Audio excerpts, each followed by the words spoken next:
नमस्कार, आप देख रहे हैं सी न्यूज भारत और मैं हूं आपके साथ ज्योति अरोड़ा। खबर राजधानी लखनऊ से है, जहां पत्रकारों के सम्मान व हितों की रक्षा हेतु वरिष्ठ पत्रकार आशीष चित्रांशी गाजियाबाद से पैदल चलकर आज लखनऊ पहुंचे। लखनऊ सीमा में प्रवेश करते ही पत्रकारों द्वारा उनका भव्य स्वागत किया गया। बता दें कि सरोजनी नगर के विश्राम करने के बाद सोमवार को आशीष चित्रांशी पत्रकारों के साथ हजरतगंज स्थित गांधी प्रतिमा पर माल्यार्पण करेंगे और पत्रकार बंधुओं को संबोधित भी करेंगे। तकलीफें झेली हैं पत्रकारों को इंसाफ दिलवाने के लिए, तो क्या सोचा आपने पत्रकार इस पद यात्रा को करने से पहले और जो आपने किया? सबसे पहले तो मैं जो आपने कहा सारी तकलीफें खत्म हो गई, क्योंकि मैं अपनी और आप सबकी कर्मभूमि पे आ चुका हूँ, तो सारी तकलीफ खत्म। लेकिन ये जो तकलीफ मैं कह रहा हूँ खत्म हुई, ये तकलीफ बहुत छोटी है। इस तकलीफ की परवाह होती तो चलते ही क्यों। जिस तकलीफ को खत्म करने के लिए ये छोटी सी तकलीफ उठाई है, अब आप सबकी जिम्मेदारी है कि जब तक वो तकलीफ जिस तकलीफ में पत्रकारिता है, पत्रकारिता को उस तकलीफ से निकालने की जिम्मेदारी आप सभी, मेरे साथियों, मेरे मित्रों, मेरे भाइयों, सबकी जिम्मेदारी है कि जब तक हम पत्रकारिता को उसकी तकलीफ से बाहर नहीं ले आते हैं, तब तक हम खामोश नहीं बैठेंगे, इस मिशन को अंजाम तक पहुंचा करके रहेंगे। दूसरी बात कि क्या सोचा कुछ नहीं था। वेदना बहुत वक्त से मन में थी। लगातार जिस तरीके से गांव, कस्बे, तहसील, देहात में बैठे हुए जो सामान्य पत्रकार हैं, जो वाकई खबर निकालते और भेजते हैं, उन पत्रकारों के साथ पिछले कुछ वक्त से जिस तरीके से व्यवहार हो रहा है, प्रत्यक्ष अप्रत्यक्ष रूप से उनको डराया धमकाया जा रहा है, मुकदमे हो जा रहे हैं, यह वेदना बहुत समय से थी।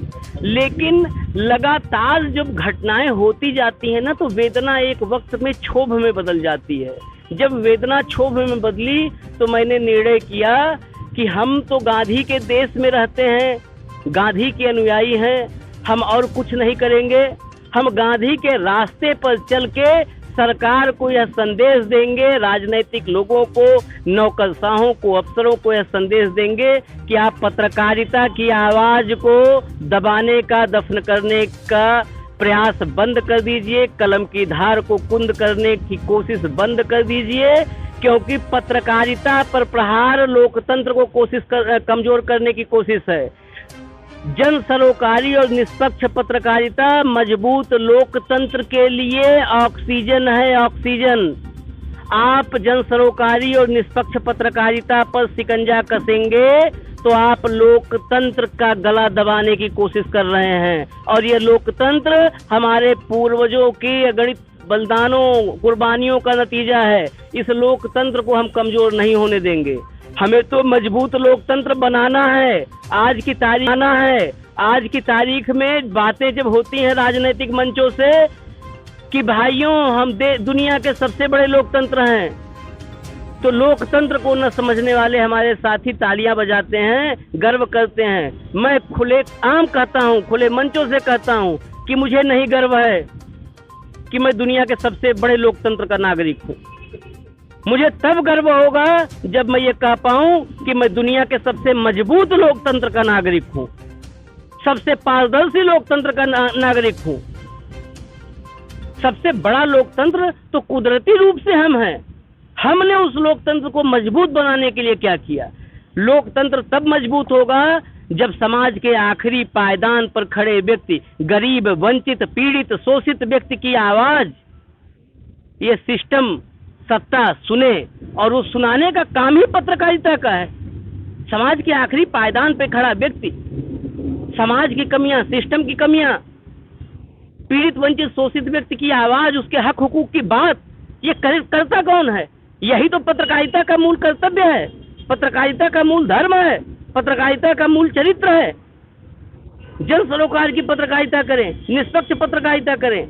लेकिन हमारे साथ के भी बड़ी संख्या में हमारे भाइयों में भी भय, लोभ, लालच, कई वजहों से वो अपने पथ से विचलित हो रहे हैं।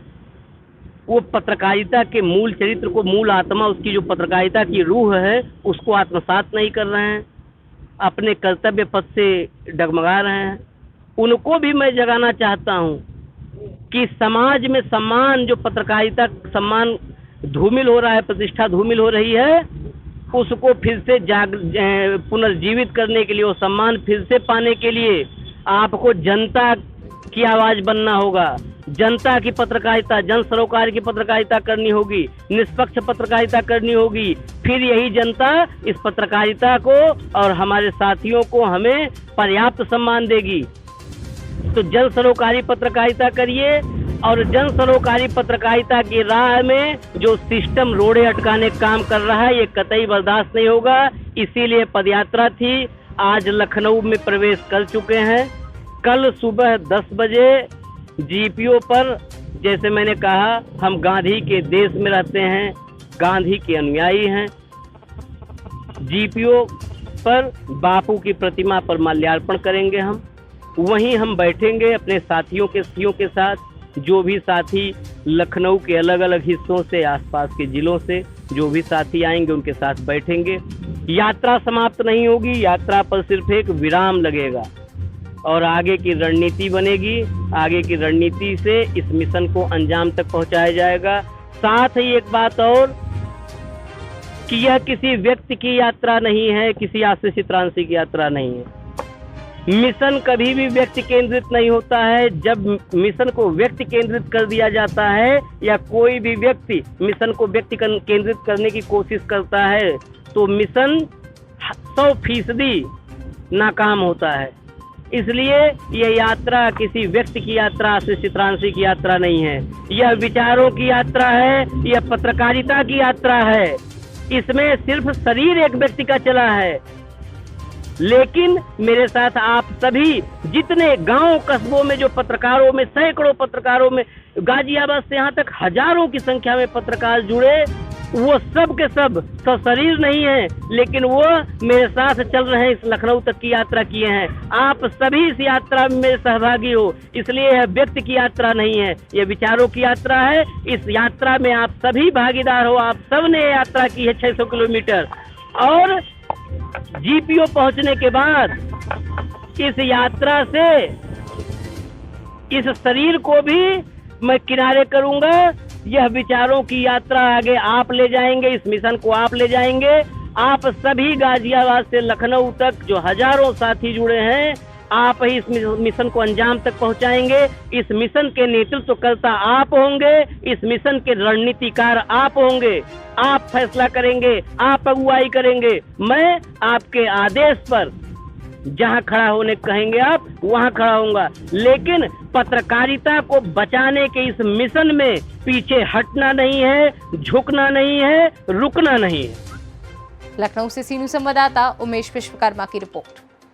इस खास खबर में फिलहाल के लिए इतना ही। देश दुनिया की तमाम बड़ी खबरों के लिए आप देखते रहिए सी न्यूज़ भारत।